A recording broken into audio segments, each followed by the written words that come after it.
The exact moment that I truly understood improvisation was the same moment that I could see the simplicity in giant steps.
Giant steps was pivotal for me. And see, before I tell you exactly about this moment of enlightenment that I'm going to talk about, let me just give you some context, take you back to the early days, okay? So from the get-go in my jazz development, I was interested in giant steps. Now, 2 decades later, I understand what was going on. It was the Coltrane dog whistle. I got that Coltrane dog whistle super early on. And make no mistake, I am dog whistling the Coltrane always, because you'll see it was integral to that moment where I understood improvisational mastery. So I suspect that's going to be the case for many of you watching this video. So early days, Coltrane dog whistle. Started trying to learn giant steps when I was probably like 14 years old. It was just like torture. Thought I was always going to be horrible, right? Comparing myself to Coltrane's iconic solo on giant steps. You know how it is, those of you that are destined for greatness, you're super hard on yourself in the early days. And that can come in all kinds of forms of comparison, right? Like I made the mistake of comparing myself to Coltrane when I was like 14 years old, like very, very problematic. But it was because I didn't understand there was a deeper thing happening. I wanted to understand Coltrane changes. I knew there was some magic there was some momentum, there was some alchemy there, and I just wanted to understand it. I subconsciously knew that that was going to radicalize my playing. So I was on that mission from early on. And so an early teacher I had that I discussed it with was Tim Miller.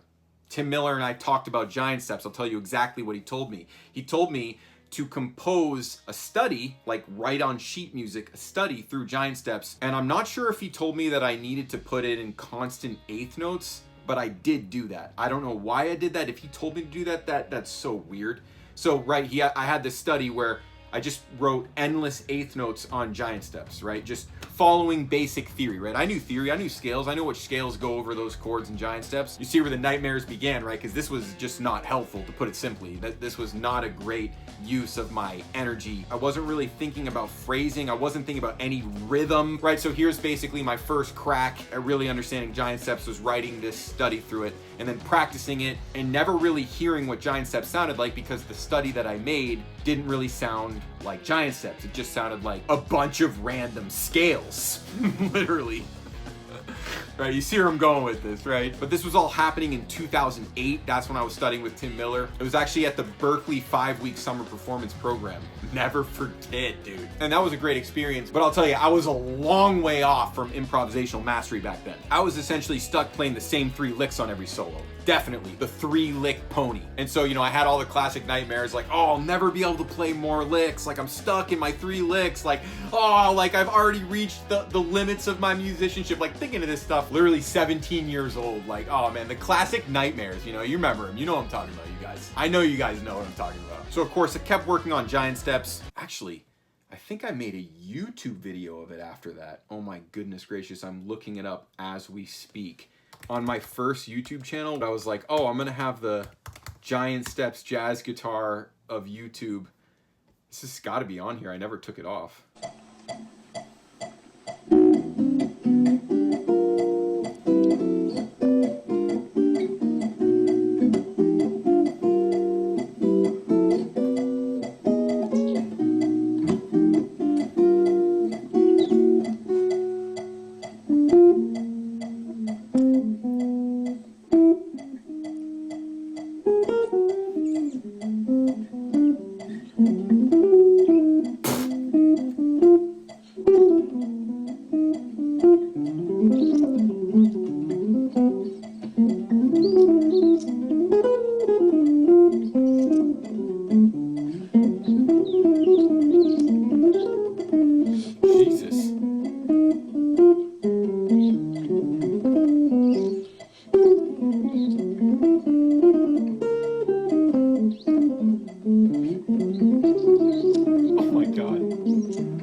Wow.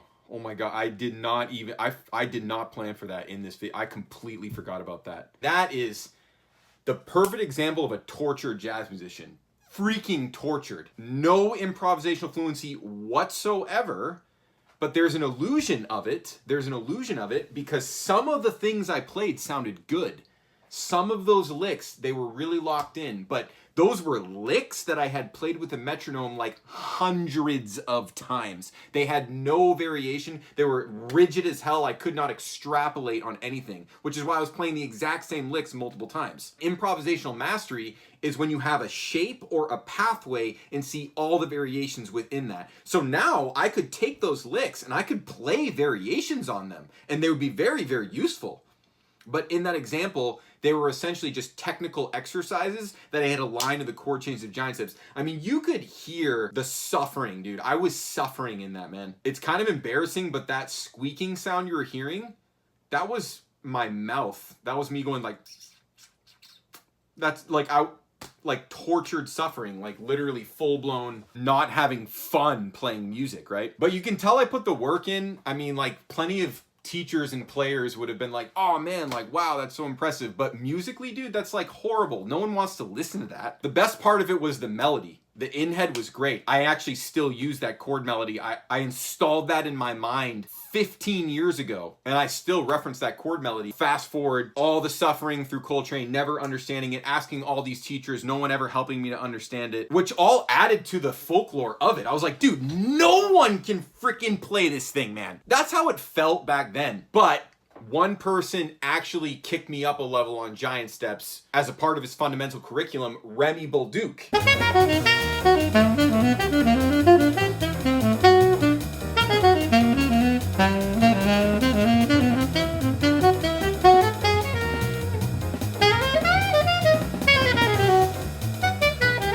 He literally had a part of his curriculum based on giant steps, and that was up a notch. So from what you just heard in that embarrassing YouTube video,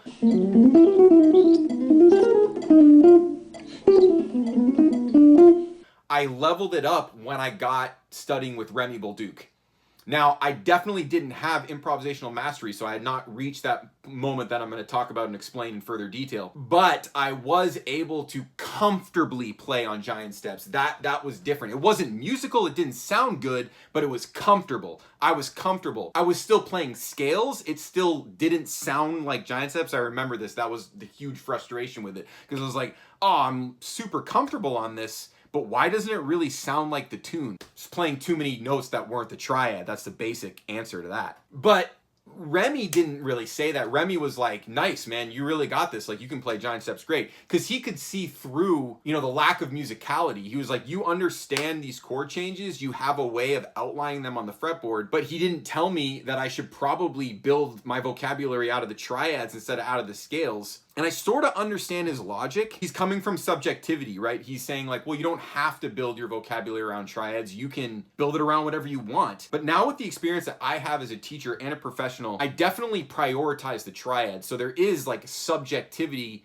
in the act of musical creation. However, harmonically, there's definitely objectivity, where the triad is definitely the most resonant structure, and you might as freaking well build all of your technique and vocabulary out of that, because anything above that is lost in translation if it's not heard against that triadic fundamental, right? Repeating myself, I've been saying this, you know, these are the classic philosophies of my pedagogy, just bringing them up in different contexts here. In a way, that actually does bring me to the pinnacle point of this video, where I'm going to show you exactly what changed in my mind, and I could suddenly play giant steps, and then I could suddenly play all tunes.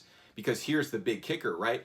When I learned how to play giant steps, then I went back to all the other tunes that I was playing before, and I approached them with the same mentality that I approach on giant steps. That's when I achieved mastery. That was when I could play chord changes with impeccable precision. And the thing is, Somebody could have told me so much earlier to just approach it triadically, because that's what Giant Steps teaches you.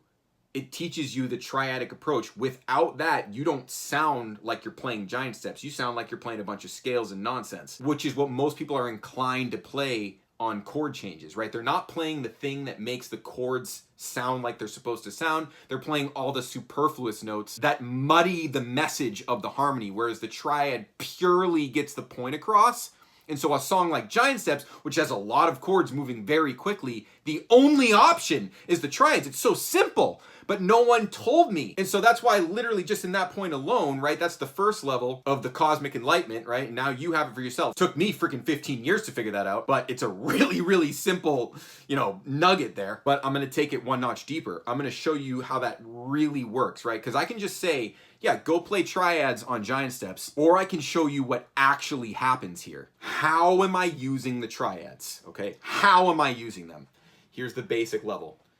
I'm visualizing all root position triads. That's what I'm doing. I'm visualizing all root position triads. That's this exercise that I've demonstrated in many, many examples, but I'll do it one more time.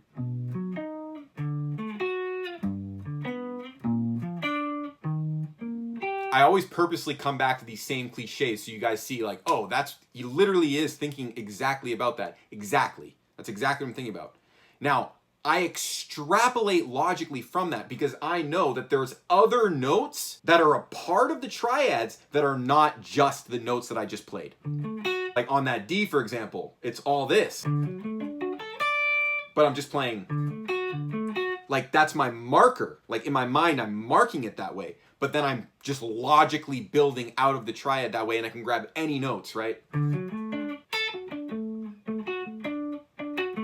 All that stuff is fair game. That's what I'm saying, right? So now watch how I extrapolate by just thinking of root positions, right? I'm seeing the roots, and I'm seeing an open triad and a closed triad off of every root, right? So it gets a little bit deeper when you would do the same exact process against first inversion, second inversion. But the moment of enlightenment is when you just do it against the root and see how much mileage that gives you. That's what I'm saying.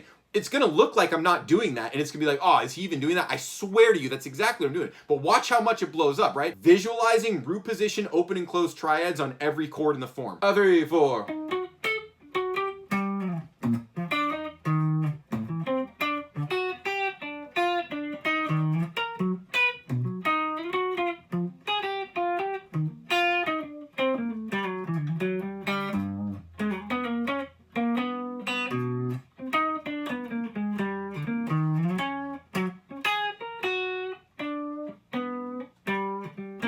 Because the moment of enlightenment that I'm trying to trigger in your mind right here is to simply see that there's limitless variation potential, 100%. I was playing chromatic approach within that framework. The other side effect is I'm playing more intervallically, which is free for the taking, right? That's just a side effect of playing that way. When you start thinking about open triads, well, you automatically play more intervallically. It's a beautiful thing. But really the big takeaway there is all of the non-triadic notes are accessible from the perspective of the root position, open or closed triads.